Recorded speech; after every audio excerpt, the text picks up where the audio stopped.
जय देव नारायण भगवान की। इस प्रकार तीनों बौना जी को मिल जाते हैं और बौना जी से कहते हैं कि हमको राण के राजा ने आपको यहाँ तक भेजने के लिए भेजा है। तो बौना जी कहते हैं कि भाई बहुत बढ़िया किया आपने जो मेरे को आप रास्ते में मिलके, इसलिए आप ऐसे करो, हाथ मुंह धो लो और अमल जो भी आपको खानी है वो खा लो, फिर अपन आराम से बैठ करके बात करते हैं। आप ऐसे करो, बावड़ी में जा करके अपने हाथ मुंह धो करके आओ, फिर अमल अमल खा के बैठ करके बात करते हैं और आराम से बातचीत करेंगे। शाम हो रही है और वो तीनों बावड़ी के अंदर अपने हाथ पैर धोने के लिए घुस जाते हैं। बावड़ी के एक ही दरवाजा था। बौना जी बावड़ी के दरवाजे पर बहुत बड़ी शिला खिसका करके लगा देते हैं और पड़ोस में ही एक बाड़ी थी किसान की। उस बाड़ी में से बहुत सारे मतीरे मंगवा करके बावड़ी के ढाणे में, बावड़ी के किनार पे रखवा लेते हैं और बावड़ी में तीनों हाथ पैर धो रहे थे। ऊपर से बौना जी फेंक फेंक के एक एक मतीरा एक एक की खोपड़ी पे मारते हैं और तीनों पानी में कूद पड़ते हैं और जैसे ही पानी में से कोई सा ऊपर आता और उसकी खोपड़ी पे मतीरे की मार देते, फिर दूसरा पानी में ऊपर से आता फिर उसकी खोपड़ी पे मतीरे की मार देते, फिर तीसरा पानी में से ऊपर आता और तीसरे की खोपड़ी पे मार देते। इस तरीके से बौना ऊपर बैठा हुआ किनारे पे एक एक मतीरा हाथ में लेता है और उनकी खोपड़ियों पर फेंक फेंक के मारता है और अंदर वो पानी में उछल उछल के अपनी जान की दुआई मांगते हैं।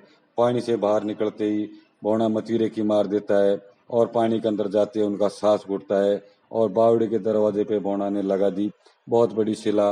अब वो तीनों के तीनों फंस गए और उनका जीव निकलने को तैयार हो गया और मतीरे मार मार के घायल कर दिया बौना जी ने उन तीनों को बावड़ी के अंदर ही।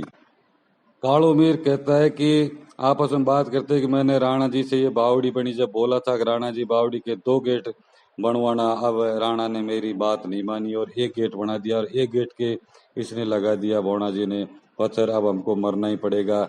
उधर अन्ना भाट जो था वो भाट था, कविश्री था राणा का, तो वो बौना जी से प्रार्थना करता है कि बौना जी मैंने तो रुई पींद पींद के रजाइयां भर भर के और ये घोड़ी खरीदी थी और मेरे तो राणा की सेना में साथ रहने की शौक थी। मैं तो इनके लिए इनके साथ शौक में आ गया, मुझे पता नहीं था। और मेरे को ख्वाजा पीर की, अजमेर के ख्वाजा पीर की सौगंध लगे अगर मैं तेरे साथ कोई धोखा करूं तो, और आज के बाद राणा के सैनिकों के साथ बिल्कुल नहीं रहूंगा।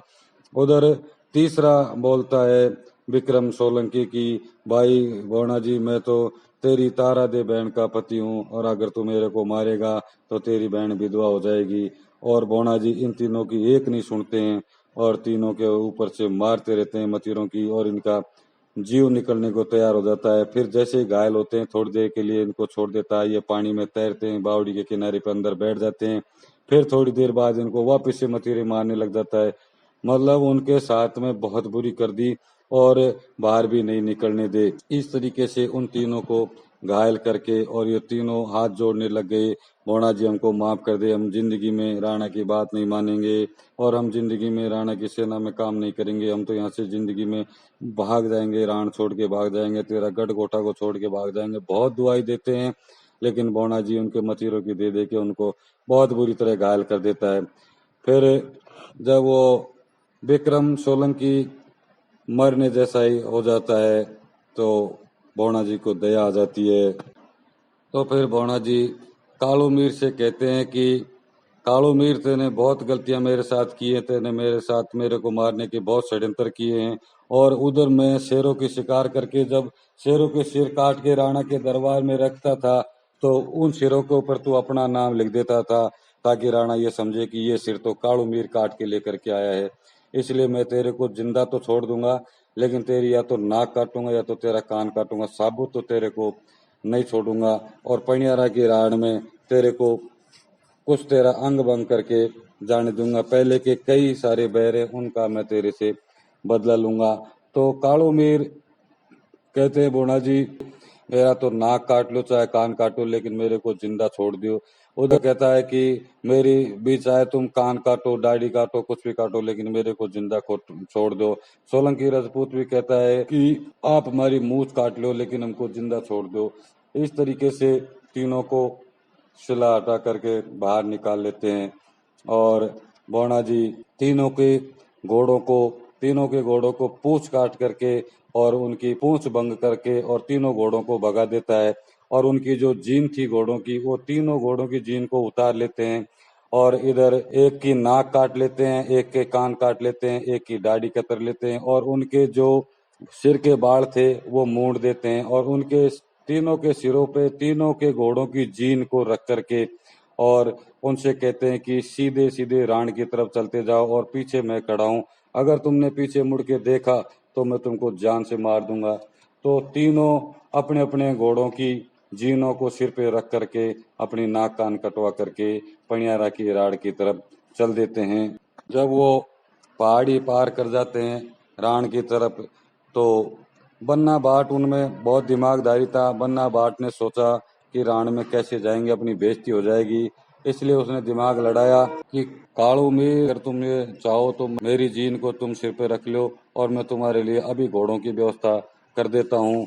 इस तरीके से वो उनको बेवकूफ बना करके अपनी जीन उनके सिर पर रख करके और वहां से भाग करके राणा जी के महल में पहुंच जाता है और राणा जी से जा करके क्या कहता है। जब अन्ना भाट राणा जी के दरबार में पहुंचता है तो राणा जी कहते हैं कि उन तीनों के साथ भाट जी आप नहीं गए, क्या बात है? तो भाट जी कहते हैं कि मेरी आंख दुखने लगी थी इसलिए मैं नहीं गया और वो तो अभी उधर ही हैं।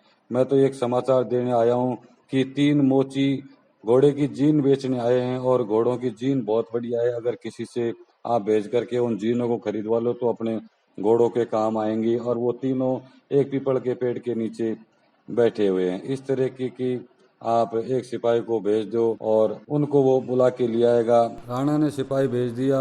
वो पीपल के नीचे तीनों बैठे बैठे भाट का इंतजार कर रहे हैं कि भाट घोड़ा लेकर के आएंगे। उधर सिपाही पहुंच जाते हैं उनके पास। उनके तीनों के पास जीन थी। सिपाही उनको पहचान नहीं पाया क्योंकि किसी की नाक कट रही थी, किसी के कान कट रहे थे, किसी की मुँह से दाढ़ी उतार रखी थी, किसी के बाल काट रखे थे। वो सिपाही उनको पहचान नहीं पाया और सिपाही से वो मना करते हैं कि हम जीन बेचने वाले नहीं हैं, हम तो घोड़ों के सवार हैं, ये जीन हमारी हैं। सिपाही उनकी मानते नहीं हैं और उनको तीनों को पकड़ करके और वो सिपाही राणा के दरबार में ले आते हैं और दरबार में ला करके सिपाही राणा से कहते हैं कि महाराज तीनों मोची हाजिर हैं और तीनों के पास जीन है। उधर दरबार में आते ही रानी तीनों को पहचान देती है और पहचानते ही बोलती है कि हाथों में चूड़े पहन लो हाथी दांत के और या फिर बैठ जाओ बनियाओं के बाजार, तुम राजपूत नहीं हो, तुमने शर्म नहीं आई? तीनों तो लाखों के घोड़ों को तीनों को गमा के आ गए और जीनों को सिर पर लेकर के आ गए और मूछ मुड़ा करके आ गई और तुम मर जाना चाहिए। तुम किस तरीके से अपना बेहाल करके एक भौना को नहीं मार पाए और यहाँ आ गए। रानी ने उनको ओलमा दे दिया दरबार में। तो दिया जोध का कहता है कि रानी क्यों हमको ओलमा दे रही है, क्यों हमको चूड़ी पहनाती है, क्यों हमको बनियाओं की दुकान पे बैठा के बनिया बनाती है। तो उनको जानते नहीं भौना को, ये वही उनकी औलाद है जो तेरे राण के राजा के महल में से तेरी बहन को, तेरी राणा की रानी को उठा करके ले गए थे। वो उन्हीं की औलाद है, उन्हीं के बड़ है, वही बड़ नेवा के, वही बड़ बगड़ावतों के बीज हैं। उनसे लड़ना हर राजा की बस की बात नहीं है। हम तो हमारी जान बचा करके यहाँ पहुंचे हैं, नहीं तो हमको वो जान से मार देते। अगर हमारे साथ ये विक्रम सोलंकी नहीं होते तो हमको आज वो छोड़ता नहीं, हम तो जिंदे बच करके आ गए। और उन बांके बगड़ावतों को तो रानी तू भी जानती है और राणा भी जानते हैं कि वो कैसे हैं। हमने हमारी जान बचा ली, ये कम नहीं है। इधर बेइज्जती करके रानी उनको छोड़ देती है, राणा उनको छोड़ देते हैं और बौना जी अपनी सेना को लेकर के सुबह होते ही सेना को लेकर के बावड़ी से रवाना हो जाते हैं और अपनी सेना में खूब सारे घोड़े, रथ, हाथी, ऊंट और इन सब को लेकर के लाव लश्कर को चल देते हैं। उनको जैसे ही गढ़गोटा के नजदीक खारी नदी के किनारे पहुंचते हैं, बगड़ावतों की वीर भूमि के आसपास पहुंचते हैं, तो बौना को अपनी माँ की याद आ जाती है और वहाँ एक जाट, सूजो जाट था जो अपने खेत में किसानी कर रहा था, खेती कर रहा था, गाय चरा रहा था। तो बौना जी उस गाय वाले को या किसान को बुला करके पूछते हैं कि बाबा मैं तेरे को 1 लाख मोहर दूंगा, मेरे को सही सही बात बता दे, और यह मोहर नहीं लेता है तो मैं तेरे को कालेती और कुमावता दोनों गांव की जागीर दे दूंगा। बहुत तू क्योंकि तू बहुत पुराना आदमी है, तेरी उम्र बहुत होगी, और मैं ऐसी बात पूछूंगा जो तेरे को याद है।